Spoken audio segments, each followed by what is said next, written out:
Let's take a look at the current context. How is the church looked upon today?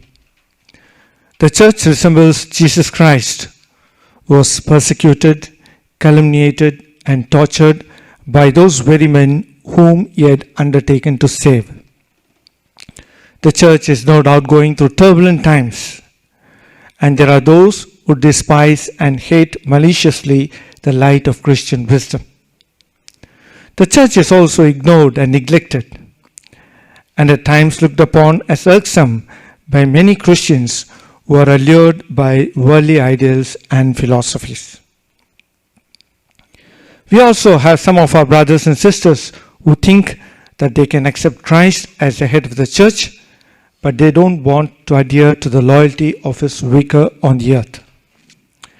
They have taken away the visible head, broken the visible bonds of unity, and left the mystical body of Christ so broken.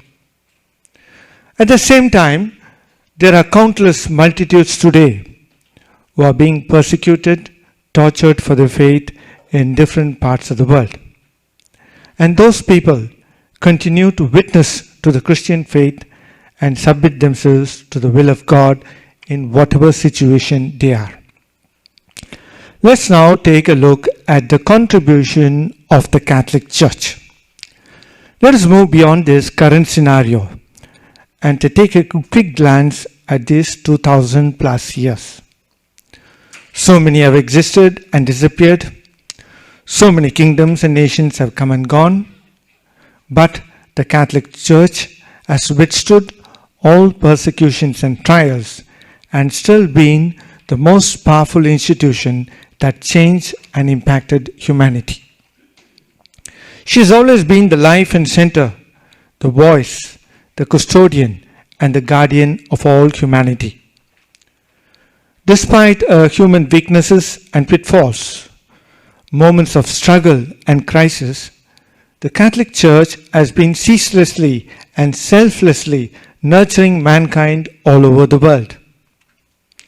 Which institution can boast of such a big army of men and women who dedicate their lives totally and selflessly for the sake of the gospel, for the care of the poor, the weak, the orphans, the sick, the suffering, and so on?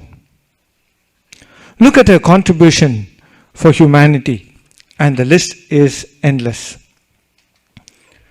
The church has given God to the world, and it incarnates God in the world.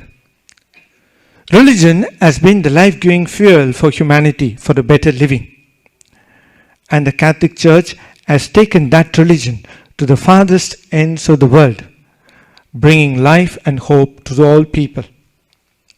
I do acknowledge at this point that there have been moments in history when the church was also guilty of crimes committed and also failed due to the faults of her members.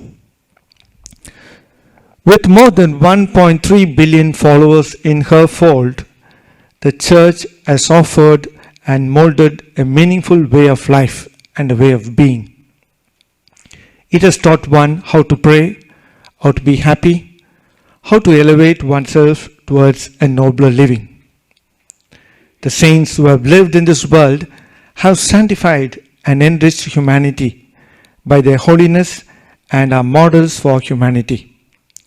Indeed, the cultivation of human perfection is still the richest source of the church's spiritual strength.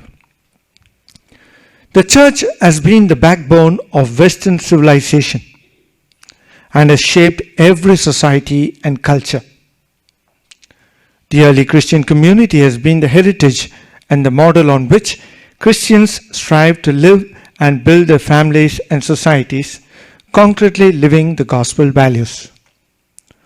Look at her contribution to education, the type of schools, the type of universities, colleges, and the formation it has given to humanity. The first schools and universities all originated from the monasteries. Catholics have contributed to the building of humanity in a great way, to the development of sciences, scientific inventions and discoveries, and it is the church that has bred most of them.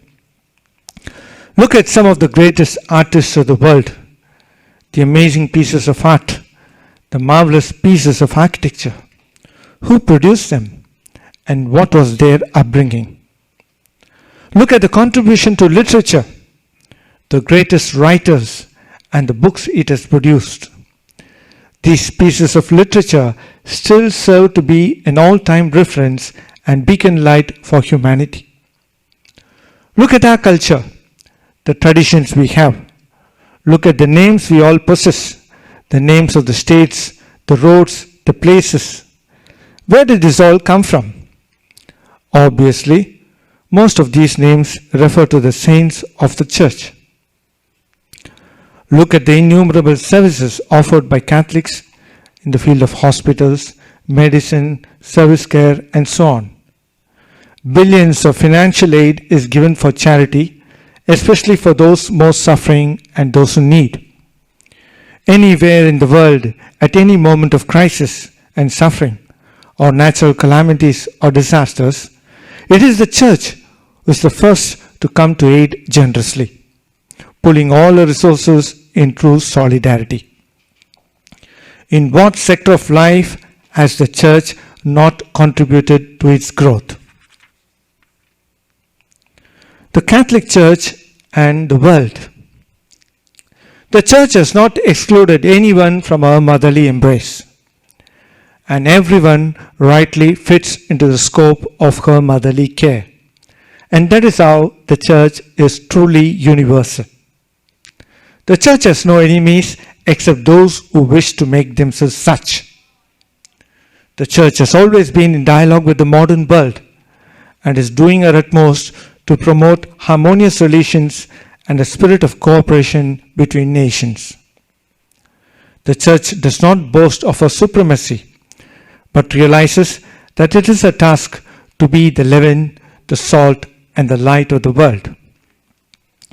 The church speaks of justice, truth, freedom, progress, civilization, and peace.